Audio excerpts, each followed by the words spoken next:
Hello, everyone. You are listening to episode 317 of the Percussion podcast. Ksenija Komljenović speaking, your host, and with me are my dear buddies and percussion nerds par excellence, Karli Viña. I love your creative introductions. Thank you. I really do put in a minute there. How are you doing, Karli? Doing all right. How are you?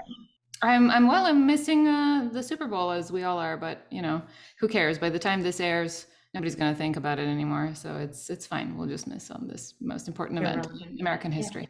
Yeah. We have Caleb Pickering here. Hey, as of right now, the Rams are 13-10, and the Bengals are losing. I didn't even know who was in it till about 30 seconds ago. So. Well, there you go. That's spoiler alert. I hope no one was waiting for this update, Caleb. Yeah. If you didn't see anything for the past 2.5 weeks, now you know. Halftime, the Rams are winning. Tune into the Percussion podcast to find out about sort of half of what goes on in the Super Bowl. That's how interested we are. No, wait, but Caleb, you have some cool news. You have nice Valentine's Day gift sort of ad here for everybody. What's going on with these competitions and your music? Yeah. Get this for your bae or your boo. And if you're not watching the video, go enter the modern snare drum competition and buy my Etudes book, and you can fuel I can buy chips with that. I can pay a portion of water bill. I can afford one flip-flop. Yeah, you really no, but it was really cool. Yeah, I saw that was added, and I was pretty stoked on it. So did they tell you, or did you just find out when the list went out? I found out when I got a ton of emails selling this one piece, all within like a 2-hour span. I was like, something's up. That's not a coincidence. Pharrell Williams shared your music and said, you know what, scratch the Super Bowl, everybody, just go support Caleb Pickering. Yeah, that's right. That's right.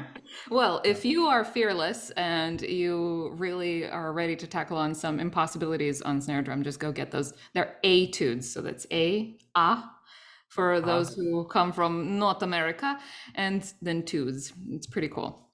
And okay, the final person who already gave away their beautiful voice is Benjamin Carls. Getting Karli and me mixed up. You are merging musical stuff. I was gonna say, for the whole Super Bowl thing, we should just say congratulations to, and leave a blank, and we'll edit in later. So yeah, congratulations to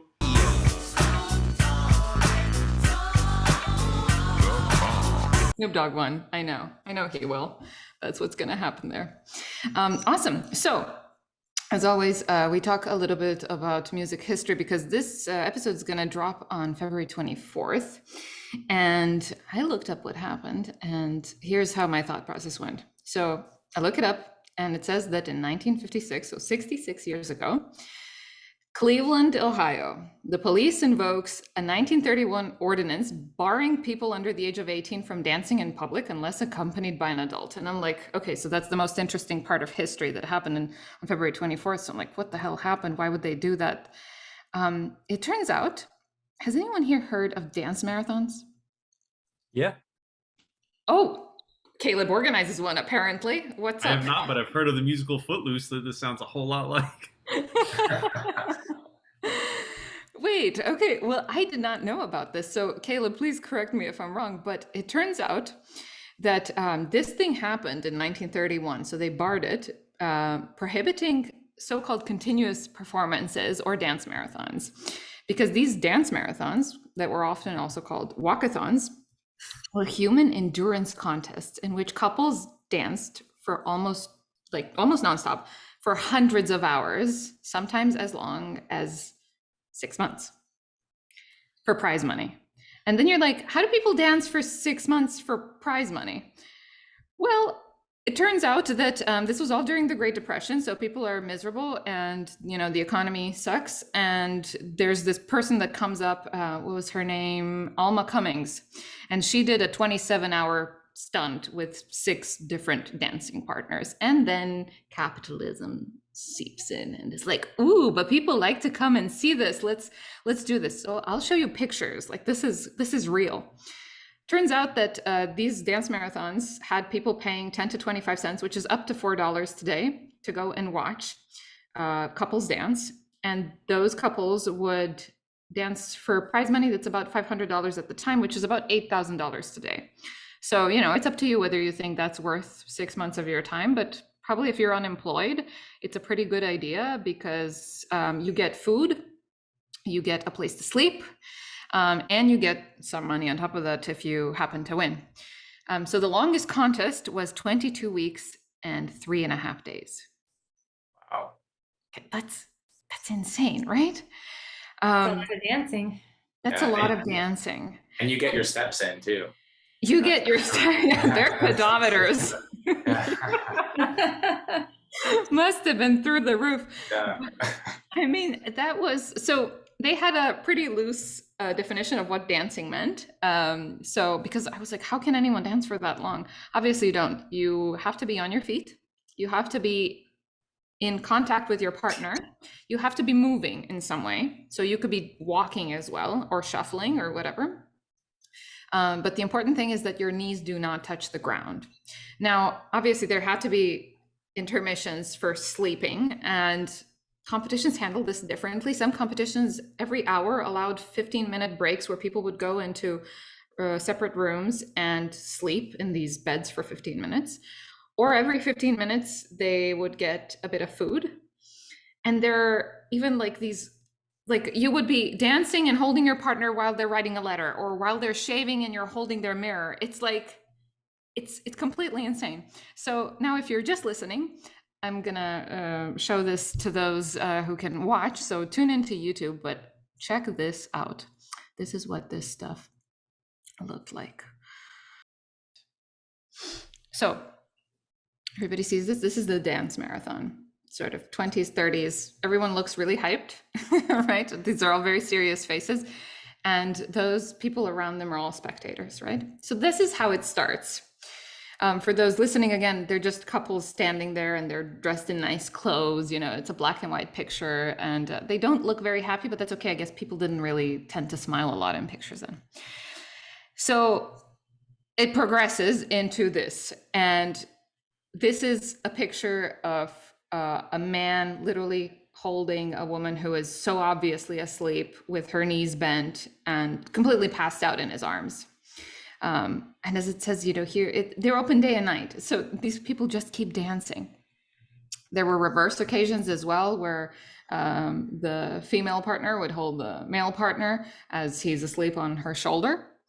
And then in the end, there were awards. And this couple danced for 1,473 hours, which means 61 days and a little bit over that, which is completely insane. And so now you know how reality shows started, because they would also like plant actors in there who would start little fights so they'd get more audience in and so on. And also planted like professional dancers so that they would spice things up a little. I mean, it's just, I thought this was pretty crazy. So they got banned. I mean, these things got banned because a person died after dancing for 80 something hours. And then also a woman, sadly, I mean, both are really sad occasions, but a woman after placing 5th in the competition and not winning enough for any prize money, I'm not sure, she committed suicide. So they were just like, okay, we are now gonna stop these. So, I mean, I did not know this thing existed, so I thought it was interesting. Do you think when they see like somebody about to go down, they start playing the sacrificial dance from Rite of Spring? Just chun chun chun chun chun chun bum, bum, bum, bum. I would.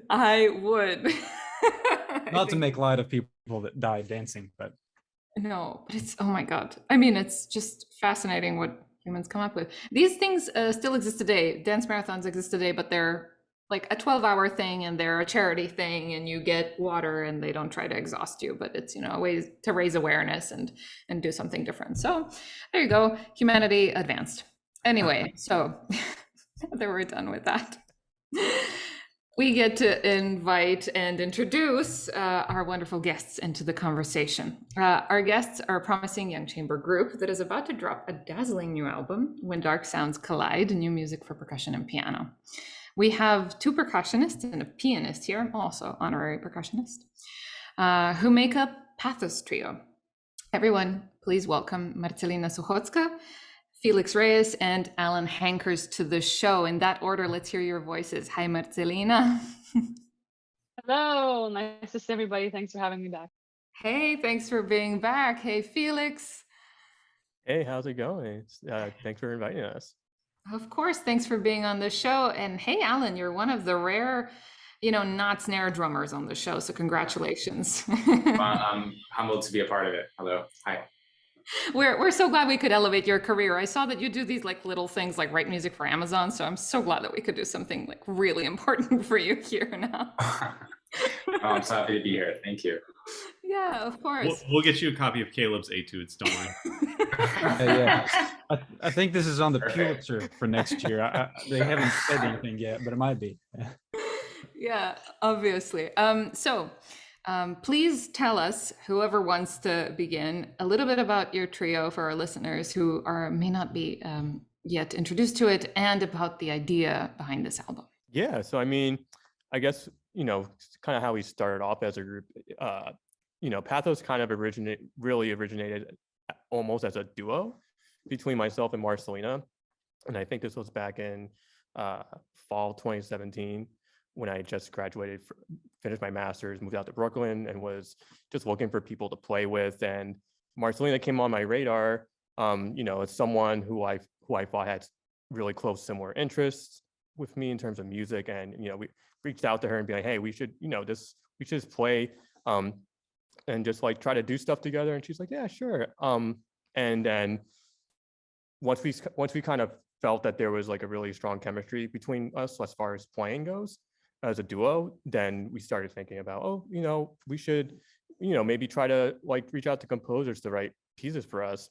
And then that's sort of how Alan came into the picture. And Alan was, the first person that we reached out to in terms of, wanting to write a piece for us. And then as Alan kind of came along and was writing the music, he was the one that kind of threw the idea of like, hey, I'm really liking, where this is going when I'm writing. Like, would you guys be interested in having piano in there and me playing in it? And we were like, oh yeah, sure. I mean, like, we all have come from similar backgrounds, classically trained in really strong contemporary music programs, but also we have like really strong similar interests in music. And so like once we actually started putting our first piece together, which is Alan's piece that he wrote for us, Distance, that's where we knew that there was something special in the group. And we're like, okay, this works. We should definitely make this, like a legitimate, trio. Nice. And so then also, I mean, like the album is really kind of a compilation of, our first batch of commissions that we put together as a group. And so well done. I mean, it's so well done. It really does not strike us as a debut album. So congratulations on all of that. That's amazing.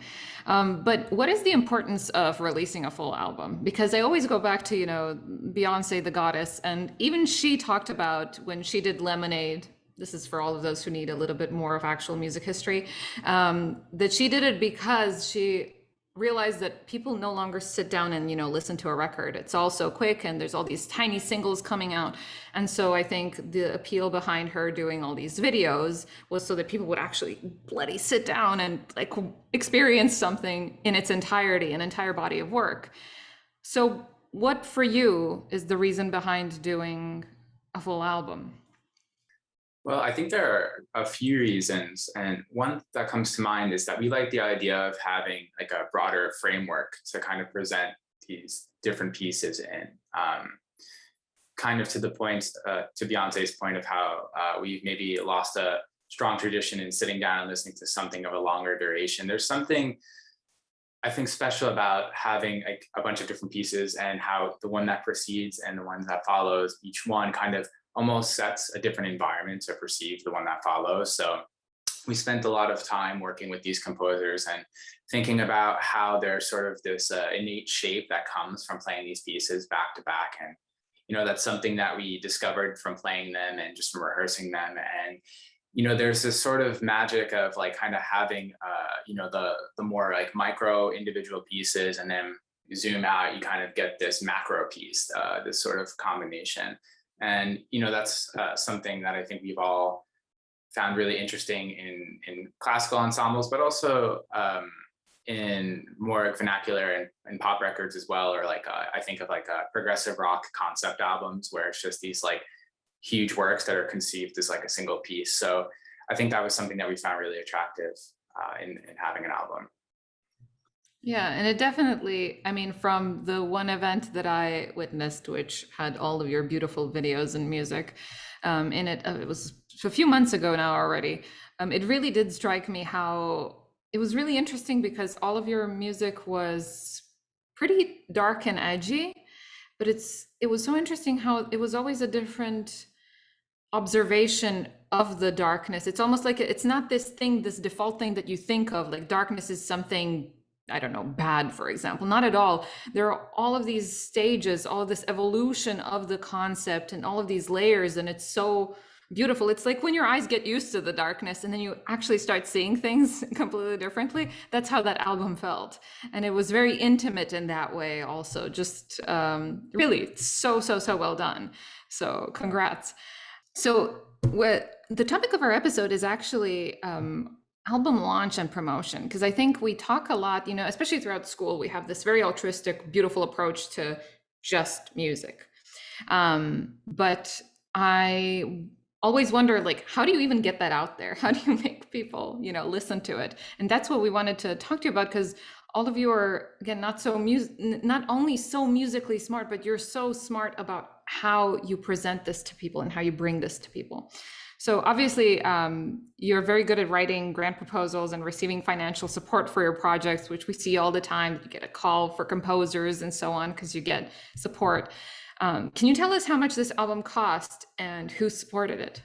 Yeah, I mean, I guess I could be answering that, because I more or less I do a lot of the grant writing and the logistics behind the scenes with the group. And it was definitely a long process. It was definitely a slow build. But I mean, as far as organizations that have supported us, I had applied us for funding for like foundations for contemporary arts and from like New Music USA. Not necessarily tied into the album, but we had our Ensemble Forward grant from last year, and we kind of took some of those funds and put it into the production of this album. And so like a lot of things came from various different places, most of which came from New Music USA. So I mean, like, I won't say the exact amount per se as far as like how much it was, but I mean it was definitely like in the thousands. For sure. I mean, like, because you're talking not just the production of the physical album itself, but like also everything kind of with the commissions like going into it and stuff like that's also like I kind of like, for me, take that into consideration too. So yeah, absolutely. And that's something that we don't think about as much. We think, okay, how much does it take to record an album? We think of the day of the recording and maybe whatever it takes afterwards for people to edit stuff, but there's commissions and there's promotion and there's marketing and there's putting on a concert, and all of these things cost money, renting equipment and so on. So it's a lot of stuff. Karli, go ahead. So I'm wondering, maybe some of our younger listeners might know, like, yeah, grants are a good idea, or these organizations exist. How did you learn about securing funding? Like, did you kind of walk through it and work on your own, or were there some resources that helped you? Yeah, that being said, I almost want to like preface, the answer to your question is, when you're in school now, fortunately, there are more and more courses on entrepreneurship. At least that was something that was offered to me in my time in school. Probably not stressed enough, but it was definitely something that was required to be taken, at least like for one semester. We had like entrepreneurship course. But yeah, I think like honestly, I don't even know if you need a course on it. I think like the course is just like you need to really make connections throughout your whole life as an artist, and then know how to really harvest those like connections. And that's not, I hope it doesn't sound like, you know, you're just trying to use people, and that's not it. I mean, because I've had relationships with people that didn't really supply me money, but they answered a question and that was huge. You know, I've also had relationships with people who have supplied me money. I've had relationships with people who gave me like some of the best advice ever, and that's better than any money anyone can give you. So I think like if I could give anybody advice on how to do this, like of course, you know, I agree, albums are very, very expensive and they take so much time. And really any project, it could be not an album, it could be anything, a concert. It takes a lot of time, but I think you can save yourself a lot of like struggle if you, yeah, really just like lean on people. Like I'm not too ashamed to ask anybody a question, text someone like, hey, how did you apply for this? Or it does, you know, like I ask questions all the time, even to Felix for unrelated things. So don't be afraid to ask people like how they're doing it. I mean, for example, like we all know the So guys, and some like feel like I've interact with them kind of all throughout my life, but especially, you know, now with Pathos. And they've been so kind and generous, giving us their time and advices, which have been so helpful. And like, yeah, don't think that just because someone is maybe a little bit higher up than you that they don't want to help you. I would say the majority of people will be glad that you asked and are happy to help.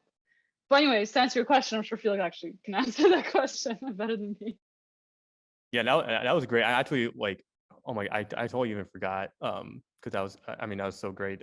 I'm really glad I'm really glad you brought all that up. Definitely, you know, I think something I think is a little unique with our group, you know, we're kind of fortunate where, you know, a lot of what I do for my work in terms of you know, my daytime work outside of, you know, doing performing is, you know, I'm a grant writer. You know, I've been doing it for years, so it's, you know, and I've built for the past, you know, 5+ years, you know, connections with, and I'm very familiar with, you know, arts organizations and music organizations. So it really helped us in that sense, you know, kind of, you know, with the group. I kind of, you know, really tried to apply that, try to apply, you know, like, you know, my background and resources, and, you know, it was always kind of jumping back and forth with Alan Marceline about like, we should apply for this, or, and, you know, like, how do you feel about like if I reached out to this organization?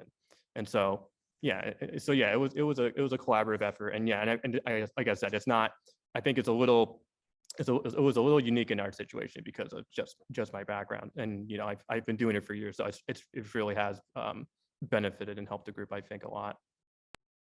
Definitely. I always think that, you know, if you have a quintet and it's perfect, but nobody knows how to write, ooh, you're not gonna get as far as, you know, with a grant writer in there at least. I mean, Right. it's We are just a thing. so lucky to have Felix. I mean, Yes. I've talked to other ensembles, and I mean, I've seen people literally not be successful because, and I totally understand. Like, it's not like I'm saying like how dare they, but like I've seen things kind of go, you know, not where they could to their potential because who has, you know, who has that kind of skill and frankly the time, you know, because the majority of people that play in chamber ensembles, they do other stuff as well. So, or it's not even remotely their full-time thing. So yeah, it's a blessing to have Felix. I talked to one of my friends who's like a principal percussionist, and one of his major interests is playing chamber music, but he's like, holy hell though, like the whole admin side of it, it's like I don't have, like, I'm already so busy in the symphonies, like you are so lucky to have that guy. And he's like, is he free? Like, can I, you know, call him? I'm like, he's mine, all mine. Yeah, So I had to write my first grant this year to try to get some funding for a group here at the school I teach at. And we're lucky we have a grant writer on campus that, of course, he's not going to do all the work for you, but he'll guide you and help you find the funding, and he'll edit it for you. And yeah, after going through that once, I totally understand the importance of having someone like that, like in an ensemble like yours. And I really, really wish in any of my degrees there was something about how to write grants, or, how to do any of that thing, because it's such a unique skill set. Yeah, I mean, and not the same, but it's, I think, pretty similar skill. Like even writing like a PASIC application. I remember the first time I sat down to do it, I was like, "Whoa, I don't know what I'm doing here," and like trying to sum up and like what you're gonna do for an hour in one paragraph is, and like making it sound compelling is, it's really difficult. Yeah. Cherish your grant writers, send them a lot of cookies. And if they're not yours yet, then court them, because you'll need their advice. That's minimum. But if you don't have any, then just, read and write. And there are books. I'll say if there's no course, there are books on grant writing in the arts that are super helpful to start off if that's what you're interested in. But to go back to the album. So the album is going to drop, and then a few days later, you're going to have performance in not that like small and unimportant of a venue. It seems like you're going to be playing at the New World Center. And one thing that I noticed about your material is obviously that the visual element is so strong and so important. And I was just wondering, done by the fabulous 410 Media, our buddies. So how are you going to translate that to the stage? And also you have so many bloody setups. How are you going to translate that to the stage? How will you do this? So fortunately, this concert is pretty much entirely going to be, not really sponsored, but also done by the New World Symphony. So we have our in-house like video team and audio team and like stage crew. So this is going to be a part of their like regularly scheduled programming. And I think the New World Center is particularly a special venue because, it's a Frank Gehry building, and it's a state-of-the-art building that can be really transformed. I mean, we have rented out our spaces to like the Latin Grammys and like movie awards and all kinds of crazy tech conferences. So there's been all kinds of things being done in the building. And we have really capable, interesting lighting setups as well. And we have completely like, it's like, I don't know how you say it. It's like a camera that doesn't require a person right there. Automated, I don't know. Like a remote manual camera control. Remote cameras. So they're already placed in our spaces, and they just are operated in like a booth outside, all 4K capacity.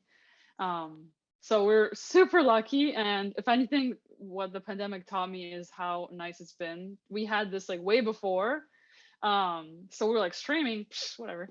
So that's something that's like, I've been really grateful for. And also I realize I'm not gonna have around forever. So yeah, definitely this show will be really cool to do at this special place. We're not gonna be playing at like the big gigantic hall just because I thought wouldn't be so suiting for our acoustics, but we have a like chamber hall that's where it's gonna be hosted, called the Truist Pavilion. And yeah, I think we're gonna try to work out some different lighting for each piece. Is gonna have some kind of different light sets, but definitely some more like darker, like it's not gonna be like a very standard basically setup.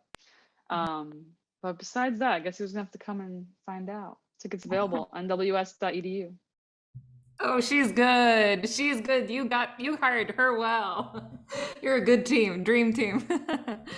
So awesome. I'm really glad to know. So if you're in Miami, just go. I'm sure it's going to be amazing. But okay, you can't give away too many secrets. But how is this going to be different than a regular concert? Because it's always so special to launch an album. Obviously, people are going to be able to buy it there, I assume. Are you gonna hang out with some VIPs afterwards? Are you gonna, I don't know, give out autographs that are going to cost millions in 10 years?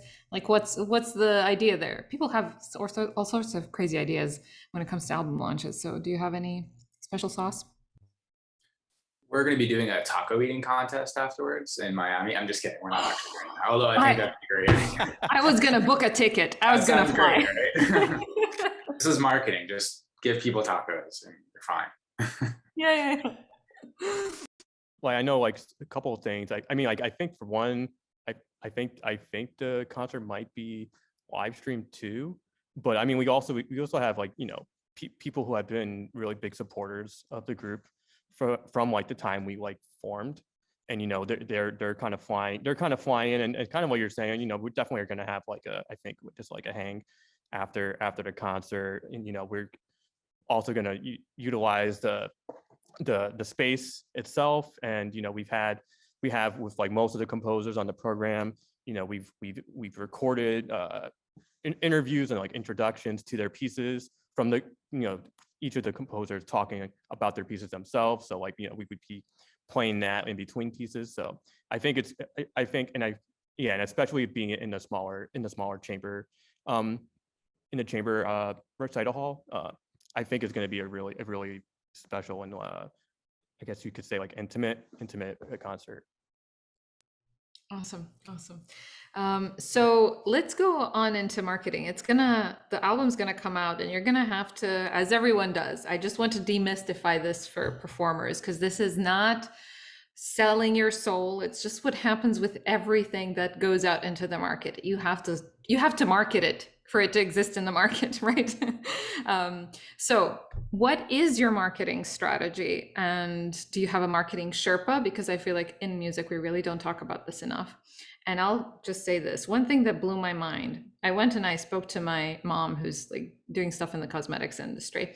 And I asked her, I was like, Mom, why do you think just contemporary music concerts aren't as hip as some others? And you know, she gave me her opinion, but she said, you don't invest enough in marketing. And I said, well, how much are we supposed to invest? And she said, well, for example, the top companies in cosmetics, looking at like L'Oreal or whatever, they invest 90% of their budget in marketing. And I was like, 90%?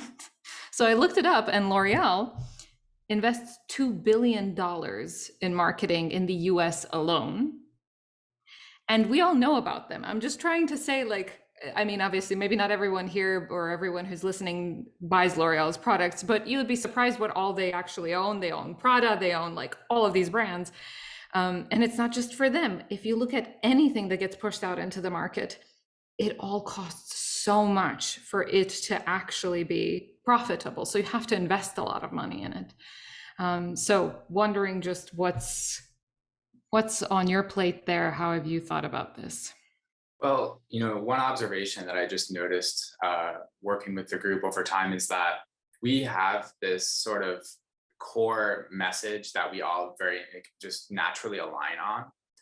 And it was never something that we explicitly discussed, but I feel like in terms of marketing, if you think about the core demographic that you're trying to cater to, you know, if you're making, you know, cosmetic products, like who's going to use this, like, and what are they looking for, like the basic functionality of it. It's hard to make a translation, at least in my mind, for music and art, because it's just not the way we think about it. Like ideally, it's not the way you think about it when you're composing. Like, so it kind of utilitarian, but like we have this core alignment that I think naturally resonates with people who particularly like contemporary chamber music, but also like resonate with maybe like heavy metal music or maybe more vernacular music. So the way that we've kind of commissioned composers is sort of around this sort of platform where we're doing this in a concert venue, but the range of influence is very authentically coming from these different styles of music. And to kind of tie it with the question about our videos and how that translates to our live performance, I think we kind of dip into some other ways of sort of portraying the music and portraying the art form that we do. So I guess like when it comes to marketing, I think we just have a very clear image, and it wasn't something that was explicitly discussed. It was just like something that just came very, again, authentically, and just kind of leaning into that, which can be really hard because it's very vulnerable to lean into something like that, especially if it's meaningful and personal. So I think by just kind of approaching what we do with this sort of very focused and very genuine sort of outlook, I think has kind of helped us in sort of proliferating what we're doing out there, if that makes any sense. No, absolutely, absolutely. And I think that is something that resonates with many people, is when things are done honestly. Of course, it absolutely leaves an important stamp on your work. But still, I'd like to know. So you're writing these grants, and you say we need money, say, to do this. Do you actually put in a marketing tab in there and you say we need X amount of money for marketing? And do you market on social media? Do you get print marketing? How do you do it? Well, with a lot of the grants we've applied for, I haven't really kind of put too much as far as like marketing. I feel like kind of along the lines of what Alan was saying, we try to be just really true to ourselves, but also, I guess, be creative in terms of like how we market ourselves.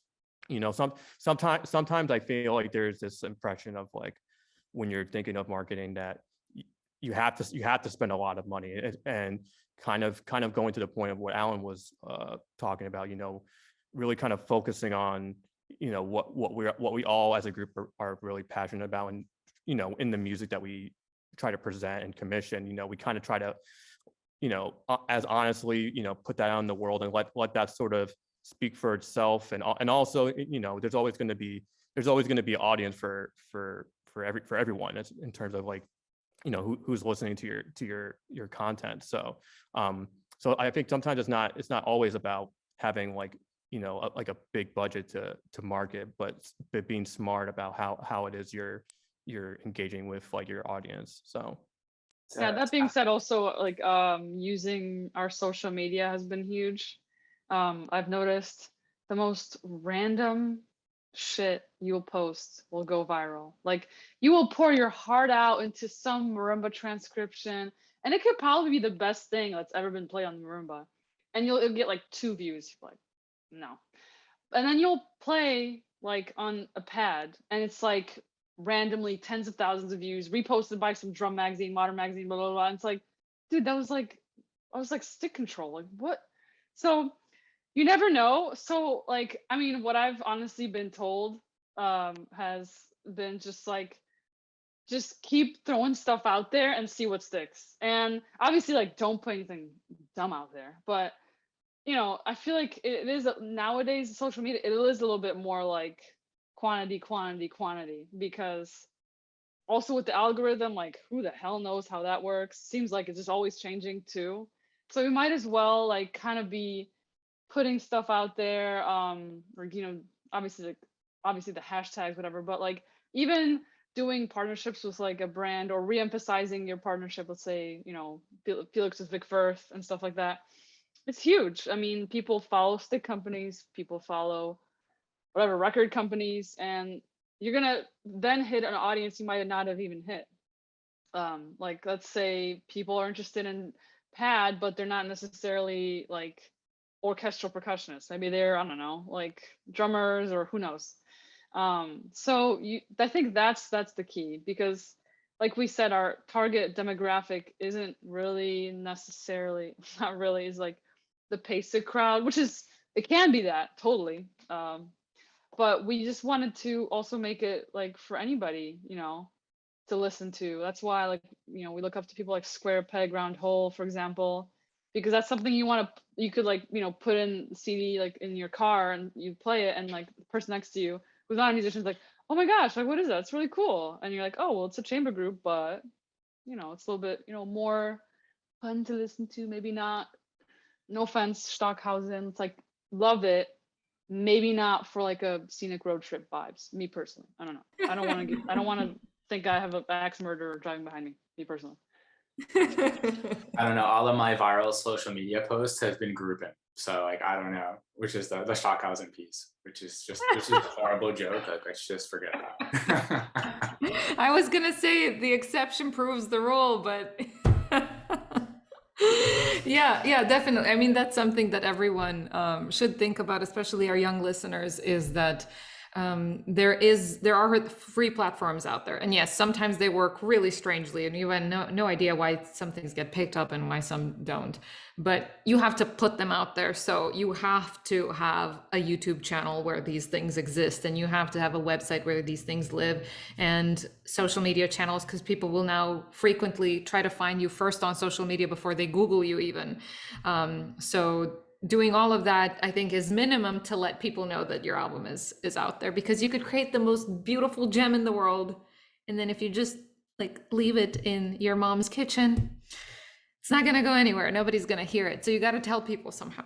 So this is all very useful. Thank you. So obviously, as I said, this album is a gift that you're going to give to the world. But what do you expect of it to give back artistically or financially or career-wise? Again, what are albums for even today? It would be such a great kind of jump off point for us, especially we really were talking about touring. And for example, I have European connections, and it would be amazing to get to then be able to take this album, show promoters, and go play in Europe, and actually in Asia. We would love to play there. I know Felix has a bunch of connections. Felix has connections fucking God knows everywhere. Like he could probably knows people in Zimbabwe. I don't know, probably does. Like he just knows everybody. So anyways, but off topic. But yeah, it would be cool to do that, and then also getting a chance to play in colleges and maybe do some kind of workshops. I feel like that would be huge. And then collaborations. We were talking about collaborating with Chorus, I remember at one point. We actually had something in the works.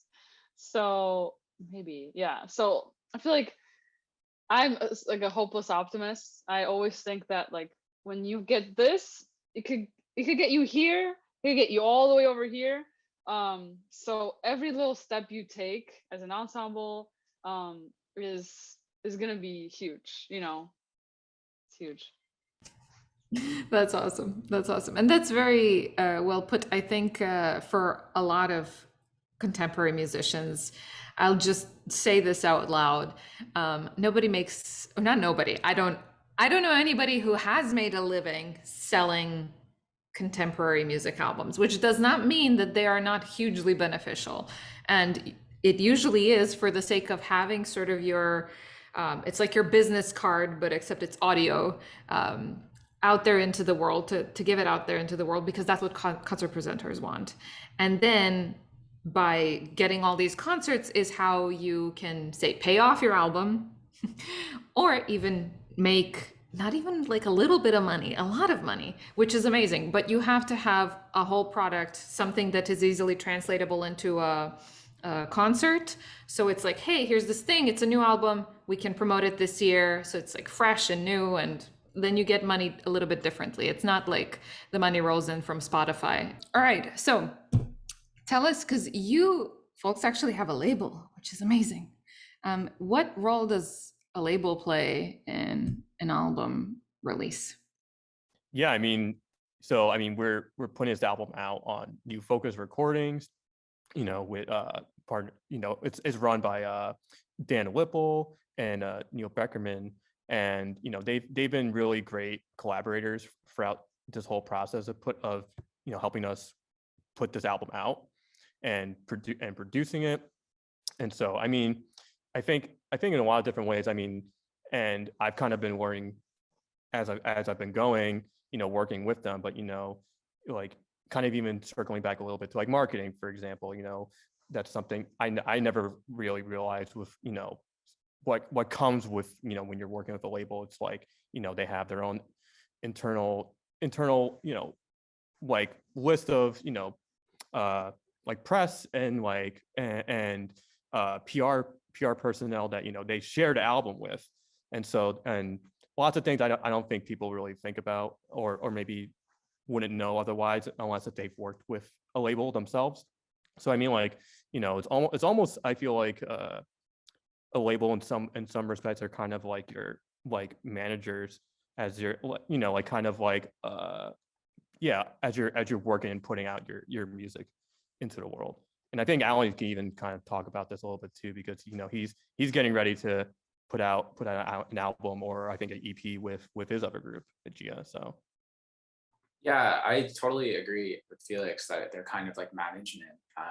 And to go off of Felix's point of sort of how they can assist you with just visibility. I mean, when you release music into the world, you know, it's so saturated, right? There's so much music out there, and having a label can help sort of streamline your visibility. And also it kind of gives like a sort of credibility to the ensemble as well.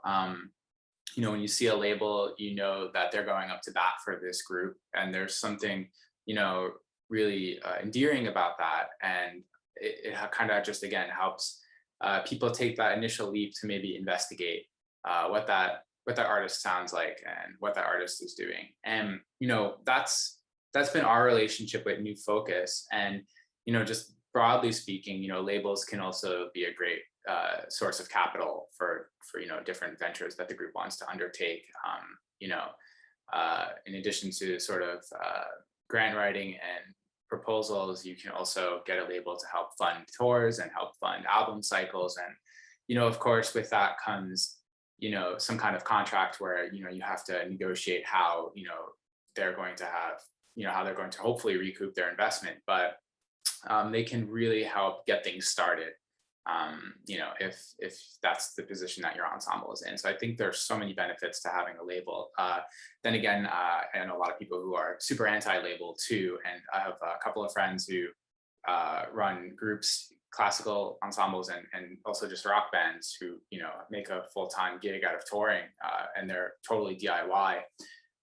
But they're willing to do the more administrative and commercialization work that comes with it. So, you know, much like so many of us in the arts, it's like you put so much energy into the work, but then also like the administrative stuff becomes 2-day jobs, you know.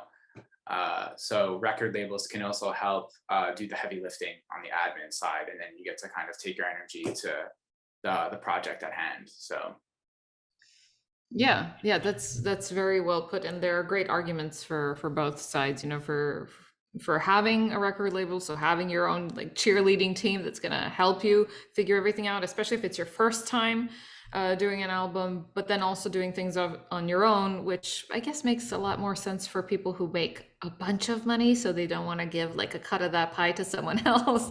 But it's okay. Like in any case, if you want to do an album, don't let anything stop you. Don't wait for 10 years to get a label. Record stuff now. You can also self-produce and figure these things out. But how did you, so this is your first album. How did you get a label? Because it's not like they've heard you before on a different album. I feel like changing labels, or when you already have something out there, it's easier to get in contact with people. How do you happen to get a first timer with a label? yeah, I mean, it was definitely a slow build up. I mean, I think a lot of the work that we put into the commissions, but also putting out and producing video recordings of each of our pieces, I think that definitely helped and went a long way. You know, when we decided that we wanted to put all of our first batches of commissions out into an album, you know, we were able to kind of present it sort of like in a package with these videos and the audio recordings, you know, to labels, and, you know, and kind of just gauge, you know, who responded back, who had interest and wanted to, you know, put out the album. So I think that definitely had a lot to do with, you know, how it sort of came up on New Focus's radar, and they seemed really out of any label, I think also with the music that we're trying to put out with this album, they seemed like for sure by far the best fit to work with. That's awesome. So you had already some or a lot of material to present, so you packaged it and then you pitched it to different labels, just so people know that they shouldn't be waiting for a label to come knocking on their door. Even if they have some great stuff out there on their channels, right? You put this all together and then you pitched it to people. Yeah, exactly. Yeah, that's awesome. That's really good to know. So sometimes you see, I mean, if that was cold emailing, it worked. So you got to send 1,000 before one works, but that one that works is going to be really important. So do it. So what has been the most challenging part of this process for you? The pandemic, I think, for sure. That really put a stop to the whole thing. But I feel like that's a cliche answer at this point, but it really was. It kind of halted the whole process. Right when it was about to take off, we were actually in Miami in 2020 about to play our New World concert when I was warming up and Marcelina came into the practice room that I was in, and she's just like, yeah, like the whole season's canceled. And I'm just like, what? We just got here. Right. I mean, Yeah. at the time, not to correct you, at the time, like they said like, oh, just this week was canceled. And I remember we all thought it was gonna be like week, 2 weeks. Like that's what we were like, okay, just maybe like the next concert cancel. We'll see about next week. We were so naive. So naive. Yeah, and it was even like after that happened, we were kind of like, okay, well, we're kind of stuck in Miami for a few days. I guess we can just have like a little mini vacation. And I think it was like tragic. It was like 2-3 days in, where then after, like we were seeing on the news like the New York City lockdowns, and then it like quickly sank in. We're like, oh, this is serious. Yeah, I think one of the little challenges that we have as an ensemble is the fact that I'm just not in the same city as the other two. But I feel like we also like prove that, you know, this can totally be done, and there's a bajillion people that play together across continents. So it's, you know, it's something that we have to definitely think about and just factor into timing and budget. But yeah, I think we proved that it can be done. But it's a little bit like, yeah, obviously it's inconvenience because I can't just like get up, walk across the street, go to Felix's house and rehearse. So it's just something to think about. Yeah, absolutely.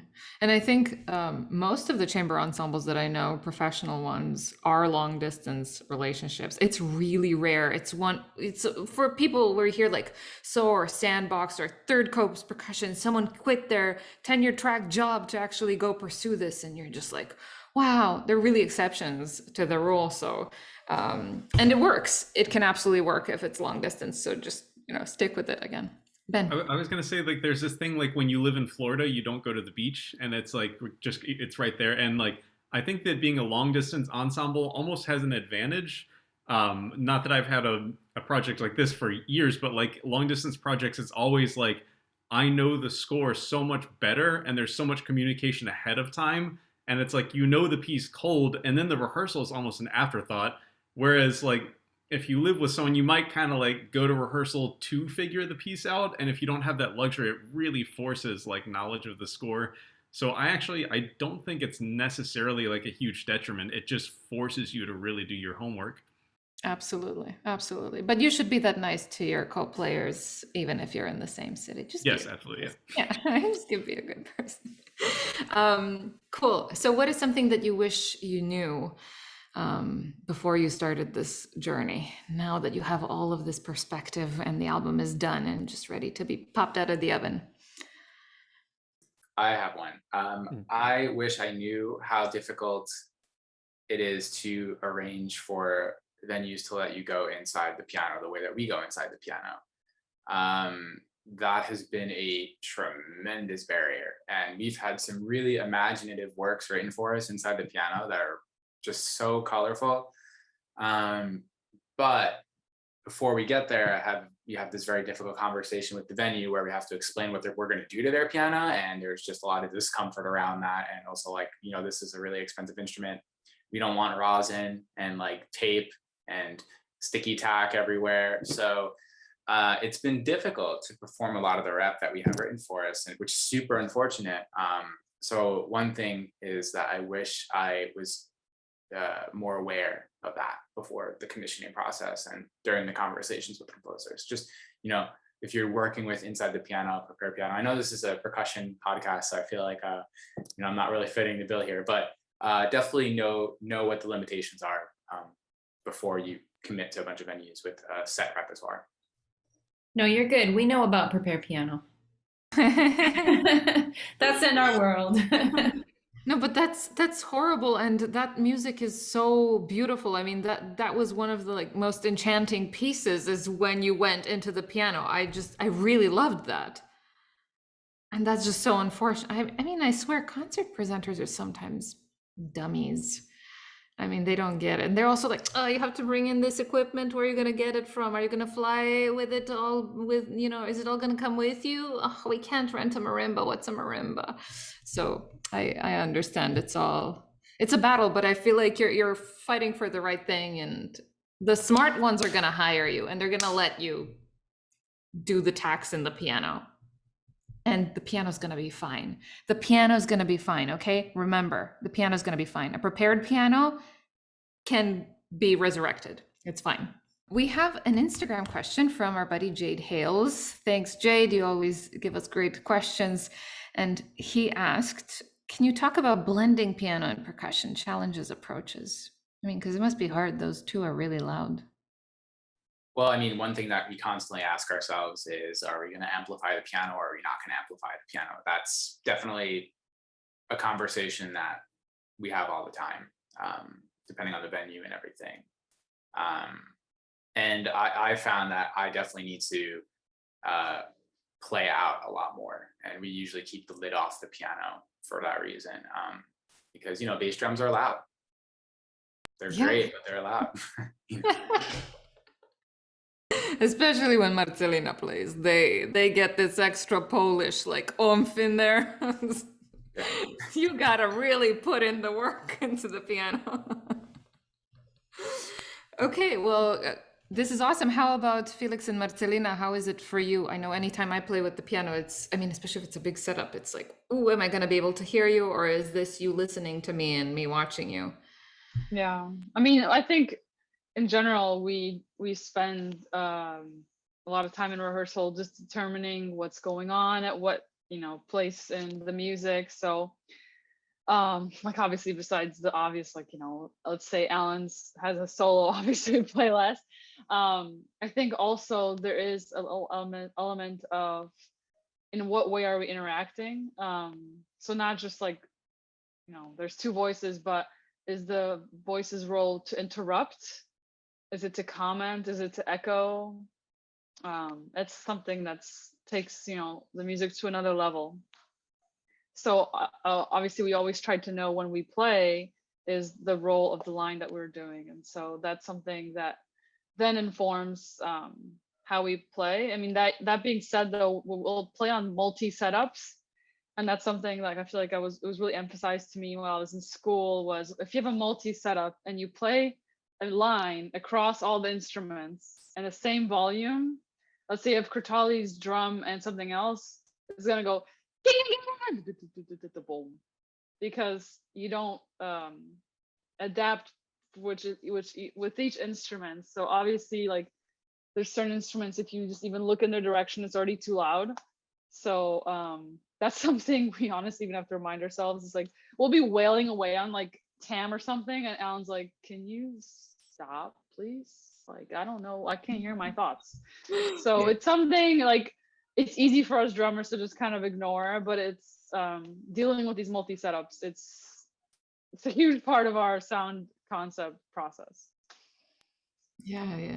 Well, and I'm sure that you're gonna have a lot of time to practice with all the concerts coming up after your album promotion. So you're gonna be able to try it with mics, without mics, with amplification, without. So, and I really hope that they just give them the piano. They're gonna bless it with great music. Just give them the piano and let them prepare it. It's just stupid. Before we wrap up and you get to invite people to your wonderful concerts and tell them all about where they can get the album when it drops, I just have a little question, because Alan here is like the newbie, and Alan, you write for like Amazon and stuff.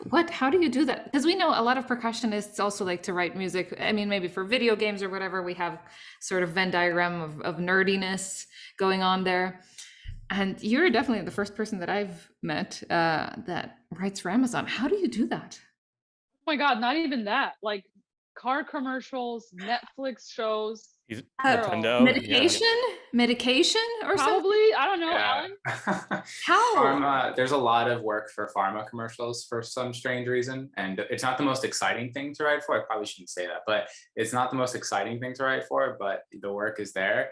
When I was a master's student, going back to cold calling, I had a burgeoning interest in, film scoring, and I wrote to a bunch of post-production studios, had an internship, and then ended up getting hired by that studio as a freelance composer, and I've been with them for like 5 years now. So, like once every 2 to 3 weeks, we get commissioned to do a project, and it's usually like me and 4 other composers. We all write to the same brief, and then one of us goes forward with the client and agency to craft the final composition. So it's kind of like an audition every time, but it's like 4 to 6 in-house composers working at this one post-production studio in Manhattan. Yes, well, we need to share some sad but important news, and that is that 2 of the most significant American composers that have made very large strides for percussion have passed away,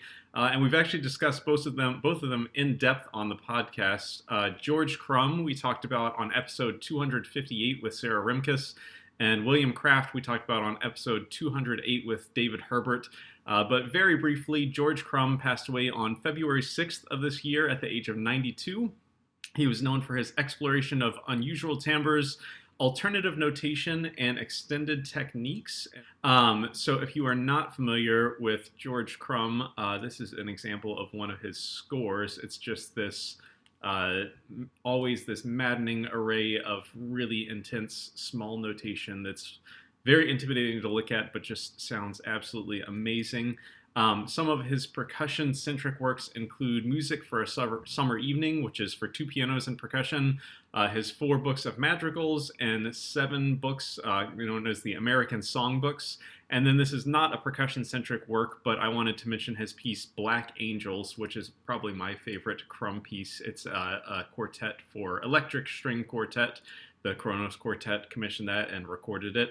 And if you're watching on YouTube, Mark Ford shared a couple of pictures. This is one of them. This is George Crumb with Christopher Dean in the early 1980s. Christopher Dean was sort of George Crumb's percussion consultant. And did I mention his former students? If I didn't, they include Osvaldo Goliath, Jennifer Higdon, and Christopher Rouse. And the other composer, William Craft, passed away yesterday, February 12th, at the age of 98. He was inducted into the PAS Hall of Fame in 1990. His percussion-centric works include basically all of his works, but in particular his encounters. There are multiple encounters for different instrumentation, but almost always involving percussion. He has 2 timpani concerto, and he has a concerto for 4 percussionists and symphonic wind ensemble, which I heard the UNT Wind Symphony perform. And here is the picture of that event with Christopher Dean with Bill Craft. And then I had just a semi-personal anecdote about Bill Craft I wanted to share. The last university I taught at, my drum set colleague, his name was Tony Lavender. And Tony said there was one night he was playing at a jazz club, and this guy came up and introduced himself, and he said, "Hi, my name is William Craft. I really enjoy your playing." And so Tony was so taken back by that Tony and his solos for the rest of the night started quoting the Bill Craft French Suite, and he said every time he would look over and Craft would just crack up. So that's my Bill Craft story. So Karli, I think you had something. That's a great story. Yeah, actually, this is back on Black Angels and Kronos Quartet. Not only do they have this seminal recording and amazing version of Black Angels, but Kronos formed because David Harrington heard Black Angels and said, "I need a group to play this with." Oh, I thought they commissioned it. I stand corrected. But yeah, now that you say that, I think that sounds right. Pretty influential. That's beautiful, and yes, we've lost some greats, but they're hanging out somewhere out there as stardust together again. So this has been a wonderful conversation. Thank you, Marcelina, Felix, and Alan for joining us. And of course, my beautiful co-host as always, even though Ben sometimes makes fun of me, but that's fine. We'll settle that account sometime other. Anyway, tell us, where can we get your album? Where can we see you perform? Where do we get all those tickets? All of that. When? Tickets for our show are at nws.edu. All the information is there. So if you just go on the calendar or concerts coming up, There's going to be a link somewhere. That's a professional website. And then you'll see that. Also, just on our website, Pathos Trio, we like to keep everything updated. But Felix, album info? So yeah, update. The album's not going to release on March 11th. It'll release a week later, on March 18th. We just pushed it back a week because of like logistics and stuff. But yeah, it'll release a few days after our New World concert. You can pick it up on New Focus Records, website. We'll have it posted on our website. I think New Focus plan you're going to have it posted on Bandcamp, Amazon, and yeah, I think those are the places generally you're going to be able to find it. And I guess kind of to do a little reveal, because I actually have a physical copy of the album. We got the shipments last week, and so it's the first reveal of the album physically. Cover. So yeah. Wow. Well, everybody So- tune into YouTube to see this. Yeah, Cool. and so if you go to our New World Center concert, we'll have copies of the physical album, and people will be able to get it a few days, I guess, exclusively before. And some super sweet merch. Mhm. Some super Ooh. sweet merch. Are we going to be able to wear t-shirts with your faces on it? that what's going on? Less annoying, just our logo. Those Aw, are damn actually it. banned. Yeah, that's actually like coming next year. We'll do that. I hope so. Or socks. I feel like that would be even cooler. That would get a lot. I mean, I've seen people do chapsticks. Like, I'd say go to town. Go to town. I think that's awesome. Great, great. Well, we really hope that at least everybody in Miami joins you. And then if you happen to stream this, let us know so we can do this all over the world. And then we'll catch you as you're hopping around to promote your album across the globe. Thank you so much again for being our guests. It's been a true pleasure to see you all again, to meet you, Alan. And we will catch you on the next episode.